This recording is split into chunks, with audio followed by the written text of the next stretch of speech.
ಆತ್ಮೀಯ ವಿದ್ಯಾರ್ಥಿಗಳೇ, ಸಮಾಜಶಾಸ್ತ್ರ ತರಗತಿಗೆ ತಮ್ಮನ್ನು ಸ್ವಾಗತ ಕೋರುತ್ತಾ ಇವತ್ತಿನ ಅವಧಿಯಲ್ಲಿ ನಾವು ಮೆಟ್ರೋಪಾಲಿಟನ್ ಅಥವಾ ಮಹಾನಗರಗಳ ಬೆಳವಣಿಗೆಯ ಕುರಿತು ಚರ್ಚಿಸೋಣ. Dear students, welcome to sociology class. Today we will discuss growth of metropolitan cities. Metropolitan ಅಥವಾ ಮಹಾನಗರಗಳಂದ್ರೇನು ಅಂತ. 10 ಲಕ್ಷಕ್ಕಿಂತ ಹೆಚ್ಚಿನ ಜನಸಂಖ್ಯೆಯನ್ನು ಹೊಂದಿದ ನಗರಗಳನ್ನು ಮೆಟ್ರೋಪಾಲಿಟನ್ ನಗರಗಳು ಅಂತ ಕರೀತಾರೆ. ಅಂದರೆ ಯಾವ ನಗರ ಪ್ರದೇಶದ ಜನಸಂಖ್ಯೆ 10 ಲಕ್ಷ ಜನಸಂಖ್ಯೆಯನ್ನು ದಾಟ್ತದ, 10 ಲಕ್ಷಕ್ಕಿಂತ ಒಳಗಡೆ ಇದ್ದಂಥ ನಗರಗಳನ್ನು ನಾವು ಪ್ರಥಮ, ದ್ವಿತೀಯ, ತೃತೀಯ ನಗರಗಳಂತ ಕರಿತೀವಿ. 1 ಲಕ್ಷ ಜನಸಂಖ್ಯೆಯನ್ನು ಹೊಂದಿದ್ರೆ. ಆದರೆ 10 ಲಕ್ಷಕ್ಕಿಂತ ಹೆಚ್ಚು ಜನಸಂಖ್ಯೆಯಾದರೆ ಅವುಗಳನ್ನು ನಾವು ಮೆಟ್ರೋಪಾಲಿಟನ್ ಅಥವಾ ಮಹಾನಗರಗಳು ಅಂತ ಕರಿತೀವಿ. ಇನ್ನೊಂದು ಅರ್ಥದಲ್ಲಿ ಇವುಗಳನ್ನು ನಾವು ಮಿಲಿಯನ್ ನಗರಗಳು ಕೂಡ ಕರಿತೀವಿ. ಮೆಟ್ರೋಪಾಲಿಟನ್ ಅಥವಾ ಮಹಾನಗರಗಳಿಗೆ ಉದಾಹರಣೆಯನ್ನು ನೋಡೋದಾದರೆ ಬೆಳಗಾವಿ, ಹುಬ್ಬಳ್ಳಿ ಧಾರವಾಡ, ರಾಂಚಿ, ಗ್ವಾಲಿಯರ್, ಚಂಡೀಗಢ ಇಂಥ ಹಲವಾರು ಮೆಟ್ರೋಪಾಲಿಟನ್ ಸಿಟಿಗಳನ್ನು ನಾವಿವತ್ತು ಕಾಣ್ತೀವಿ. Dear students, what is metropolitan cities? Which cities had 10 lakh and above population, they are the metropolitan cities. So here the determination of metropolitan, it is also decided by population. If the city population crossed about 10 lakh, then it get in position or called as a metropolitan. We also called as a million cities. Metropolitan cities we also called as a million cities. For examples to metropolitan cities: Belagavi, Hubballi Dharwad, Ranchi, Gwalior, Chandigarh, etc. So there are so many metropolitan cities in India. ಇನ್ನು ಭಾರತದಲ್ಲಿ metropolitan ಅಥವಾ ಮಹಾನಗರಗಳ ಒಂದು ಬೆಳವಣಿಗೆಯನ್ನು ನೋಡೋದಾದರೆ, ಭಾರತದಲ್ಲಿ metropolitan ನಗರಗಳ ಬೆಳವಣಿಗೆಯನ್ನು ನೋಡಬೇಕಂತಂದರೆ ನಾವು ಜನಗಣತಿಯಲ್ಲಿರುವಂಥ ಅಂಕಿ ಸಂಖ್ಯೆಗಳನ್ನು ತೆಗೆದುಕೊಳ್ಬೇಕಾಗ್ತದೆ. ಇಲ್ಲಿ 1951ರಿಂದ 2011ರ ಅವಧಿಯೊಳಗಾಗಿ ಹಂತ ಹಂತವಾಗಿ ಹೇಗೆ ಮೆಟ್ರೋಪಾಲಿಟನ್ ನಗರಗಳ ಬೆಳವಣಿಗೆಯಾಗಿದೆ ನೋಡೋದಾದರೆ, 1951ರಲ್ಲಿ ಕೇವಲ 5 ಮೆಟ್ರೋಪಾಲಿಟನ್ ನಗರಗಳು ಭಾರತದಲ್ಲಿದ್ದವು. 10 ಲಕ್ಷಕ್ಕಿಂತ ಹೆಚ್ಚು ಜನಸಂಖ್ಯೆಯನ್ನು ಹೊಂದಿದಂಥ ನಗರಗಳು ಕೇವಲ 5 ನಗರಗಳಿದ್ದವು ಅಂತ. ಇನ್ನು 1961ರ ಸುಮಾರಿಗೆ ಅವು 7 ನಗರಗಳಾದವು. ಅಂದರೆ 10 ಲಕ್ಷಕ್ಕಿಂತ ಹೆಚ್ಚು ಜನಸಂಖ್ಯೆಯನ್ನು ಹೊಂದಿದಂಥ ನಗರಗಳು 7ಕ್ಕೆ ಏರಿಕೆಯಾದವು. 1971ರಲ್ಲಿ ಸುಮಾರು 9 ಮೆಟ್ರೋಪಾಲಿಟನ್ ನಗರಗಳಿದ್ದದ್ದನ್ನು ಕಾಣ್ತೀವಿ. ಉದಾಹರಣೆಗೆ ಅವು ಯಾವುವು ಅಂತಂದರೆ ಕಲ್ಕತ್ತಾ, ಬಾಂಬೆ, ಮದ್ರಾಸ್, ದೆಹಲಿ, ಹೈದರಾಬಾದ್, ಬೆಂಗಳೂರು, ಅಹಮದಾಬಾದ್, ಕಾನ್ಪುರ್, ಪುಣೆ. ಸೊ ಈ ನಗರಗಳು 1971ರಲ್ಲಿಯೇ ಮಹಾನಗರಗಳ ಒಂದು ಸ್ಥಾನಕ್ಕೆ ತಲುಪಿದ್ದವು ಅಥವಾ ಮೆಟ್ರೋಪಾಲಿಟನ್ ನಗರಗಳಂತ ಕರೆಸಿಕೊಂಡಿದ್ದವು ಅಂತ. 1971ರಲ್ಲಿ ಸುಮಾರು 25% ನಗರವಾಸಿಗಳು ಈ ಮಹಾನಗರಗಳಲ್ಲಿ ನೆಲೆಸಿದ್ದನ್ನು ನಾವು ಕಾಣ್ತೀವಿ. ಇನ್ನು 1981ರಲ್ಲಿ ಈ ಮಹಾನಗರಗಳ ಸಂಖ್ಯೆ 12ಕ್ಕೆ ಏರಿಕೆಯಾಯಿತು.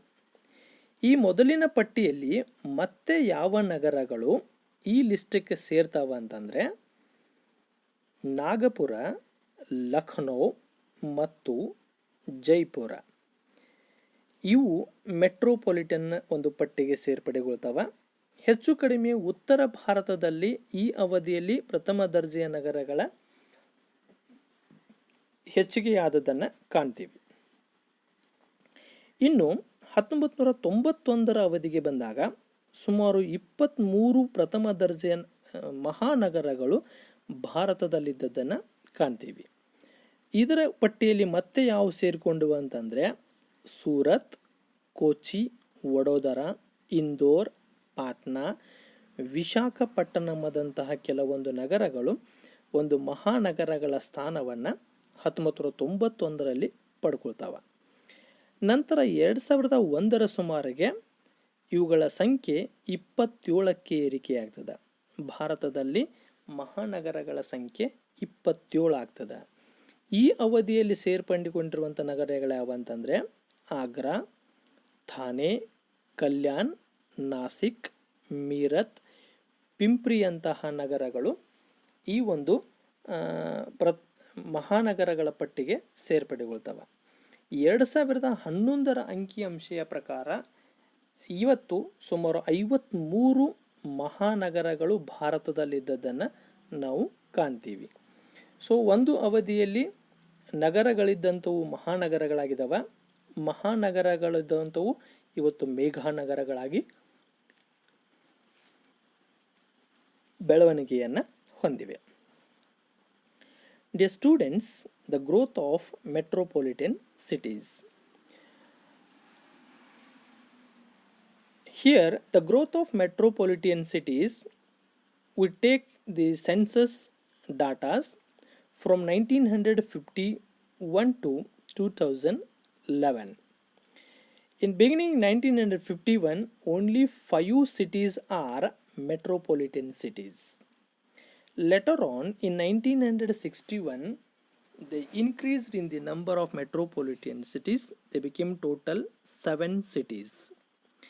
And in 1971, they reached to 9. In 1971, in India, there were 9 metropolitan cities. They are Kolkata, Bombay, Madras, Delhi, Hyderabad, Bengaluru, Ahmedabad, Kanpur, Pune. So these all are the metropolitan cities in 1971.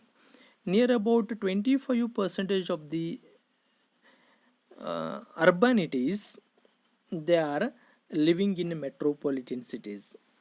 In 1981, the number also increased. It reached to up to 12. The remaining cities which include in this list, they are Nagpur, Lucknow and Jaipur. Especially the growth of metropolitan cities in this period takes place in North India. In 1991, the number of metropolitan cities in India were 23. 23 cities are metropolitan cities. The remaining cities which include in this list: Surat, Kochi, Vadodara, Indore, Patna, Visakhapatnam and others. In 2001, in India, there were 27 metropolitan cities. In this list, the remaining cities also get position. It may be Agra, Thane, Kalyan, Nasik, Meerut, Pimpri. So these all are get the position of metropolitan.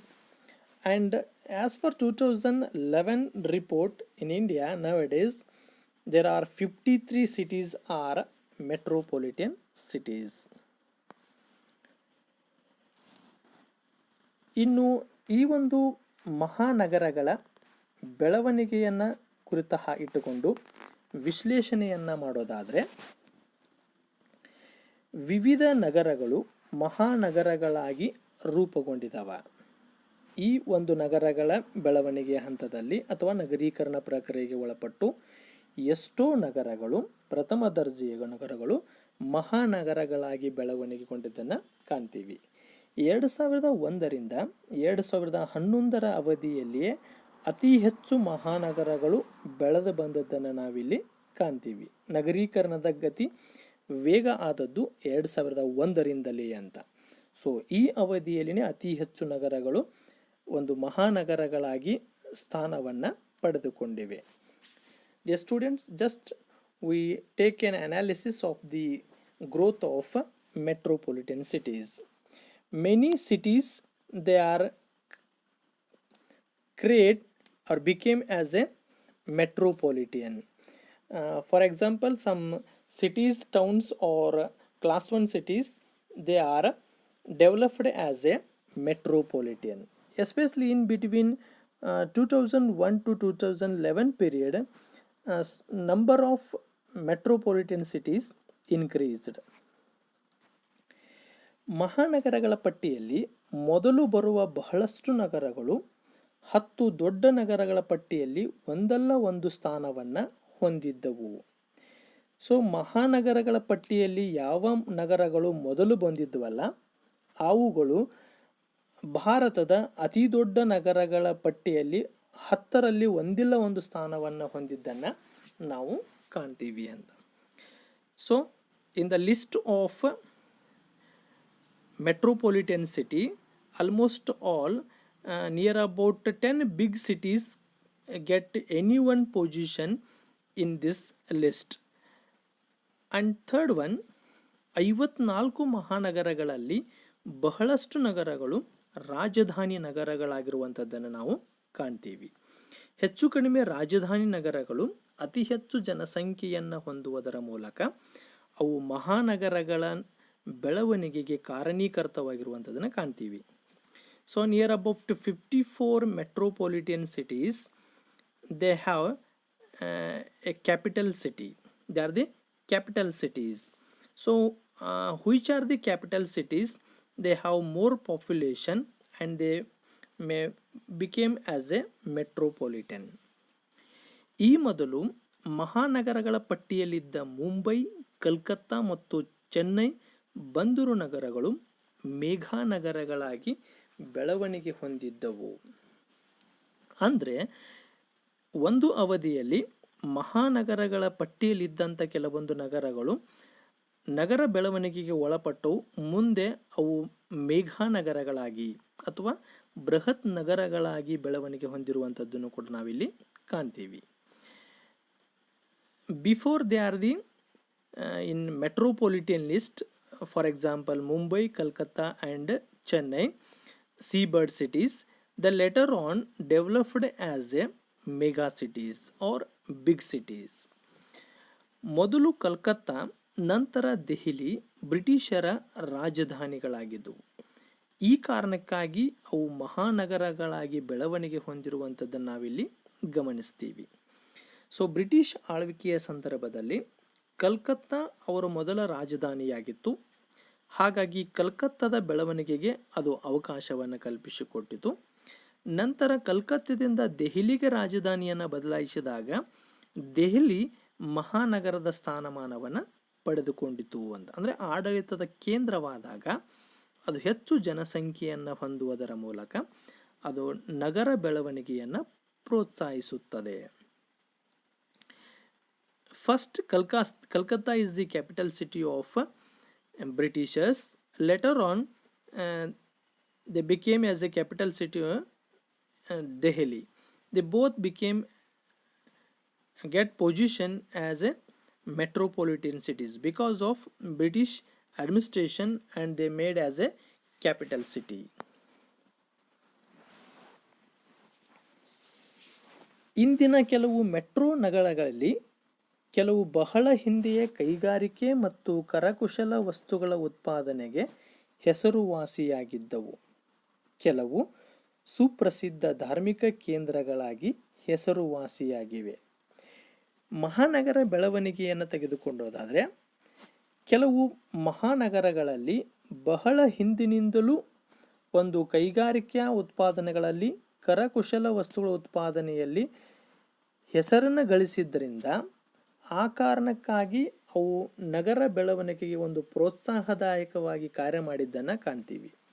ಹಾಗೆ ಇನ್ನೊಂದು ನಗರಗಳು ಮಹಾನಗರಗಳಾಗಿ ಬೆಳವಣಿಗೆ ಹೊಂದಲಿಕ್ಕೆ ಕಾರಣ ಏನಂತಂದರೆ ಅವು ಹೊಂದಿರುವಂಥ ಒಂದು ಪ್ರಸಿದ್ಧ ಐತಿಹಾಸಿಕ ಧಾರ್ಮಿಕ ಕೇಂದ್ರಗಳು. ಆ ದೃಷ್ಟಿಯಿಂದಲೂ ಕೂಡ ಅವು ಪ್ರಥಮ ದರ್ಜೆಯ ನಗರಗಳಿಂದ ಮಹಾನಗರಗಳಾಗಿ ಬೆಳವಣಿಗೆಯನ್ನು ಹೊಂದಿದ್ದನ್ನು ನಾವು ಕಾಣ್ತೀವಿ. So in the list of some cities, metropolitan cities, before they are the famous, especially in industrial production or cottage, or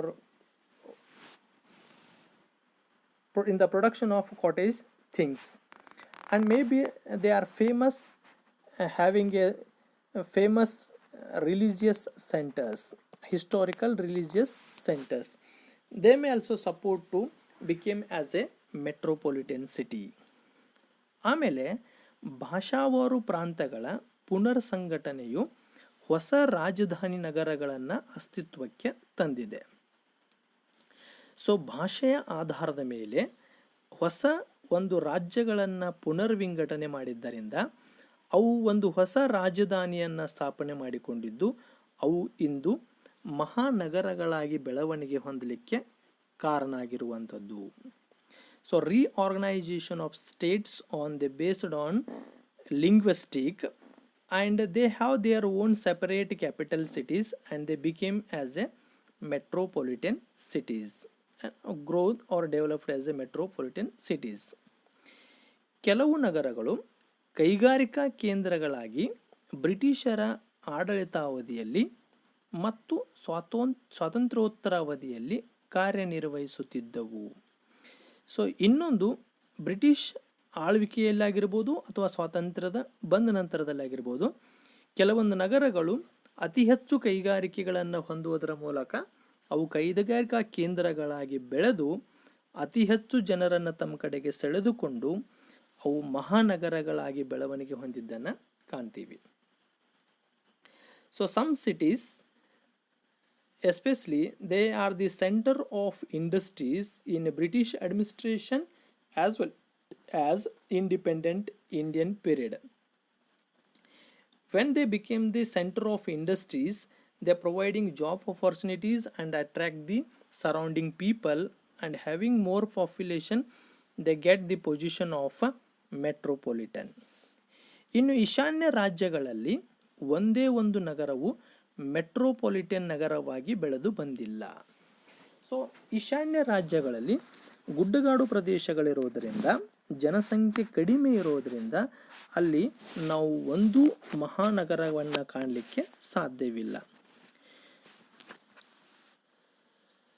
so especially in East north region, no one state had a metropolitan city because they especially hill areas and the population also is very less.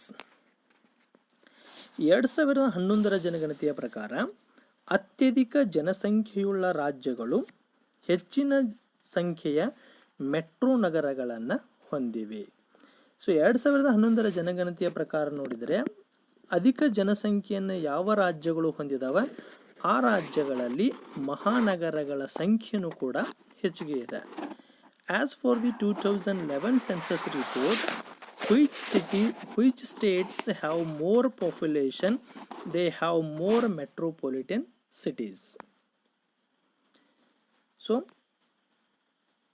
ಇವು ಮಹಾನಗರಗಳ ಬೆಳವಣಿಗೆಗೆ ಸಂಬಂಧಪಟ್ಟಿರುವಂಥ ಒಂದು ವಿಶ್ಲೇಷಣೆ. ಮುಂದಿನ ಅವಧಿಯಲ್ಲಿ ನಗರದ ಇನ್ನೊಂದು ಪ್ರಕಾರವಾಗಿರುವಂತಹ ಮೇಘ ಅಥವಾ ಬೃಹತ್ ನಗರದ ಕುರಿತು ಚರ್ಚಿಸೋಣ. ಧನ್ಯವಾದಗಳು.